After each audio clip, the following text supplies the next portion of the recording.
தன்னோட சேவிங்ஸ்ல இருந்து $5,000 and funding மூலியமா ஆரம்பிச்ச கம்பெனி எப்படி $1 பில்லியன் மார்க்கெட் கேப்பை ரீச் பண்ணாங்க அண்ட் இவங்க பண்ண ஃபெயிலியர் எக்ஸ்பீரியன்சஸ் என்னங்கிறத பார்க்கலாம். சூப்பர் மார்க்கெட்ல எல்லா ப்ராடக்ட்ஸும் கிடைக்கிற மாதிரி சில்ட்ரன்ஸ்க்கு தேவையான எல்லா ப்ராடக்ட்ஸும் ஒரே இடத்துல சேல் பண்ணுங்கிற விஷயத்தை ஆரம்பிச்ச கம்பெனி தான் டாய்ஸ் ஆர் அஸ். சில்ட்ரன்ஸ்க்கு டே டு டே ப்ராடக்ட்ஸை மட்டும் ஃபோக்கஸ் பண்ண இவங்க கம்ப்ளீட் டாய் ஷாப்பா கன்வெர்ட் ஆனாங்க. இவங்களோட இன்டர்மீடியட்ஸ் எல்லாத்தையும் கட் பண்ணி மேனுஃபேக்சர்கிட்ட இருந்து அரௌண்ட் 17,000 டாய்ஸை ஒரே இடத்துல பிளேஸ் பண்றாங்க.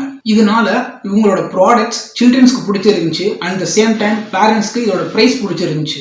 ஸோ அமெரிக்கா அண்ட் கனடால 800+ ஷாப்ஸ் வித் 50,000 எம்ப்ளாயிஸோட எக்ஸ்பேண்ட் ஆகுறாங்க. இவங்க பண்ண ஃபெயிலியர் மிஸ்டேக்ஸ் அண்ட் அதோட எக்ஸ்பீரியன்ஸ் என்னங்கிறத பார்க்கலாம். நம்பர் 1, இ-காமர்ஸ் இண்டஸ்ட்ரி க்ரோ ஆகிற டைம்ல வால்மார்ட் அண்ட் டார்கெட் மாதிரி கம்பெனிஸ் எல்லாம் க்ரோ ஆகிட்டு இருந்தாங்க. இவங்க பீப்புள்ஸ்க்கு தேவையான ப்ராடக்ட்ஸை டைரக்டா டெலிவர் பண்ணாங்க.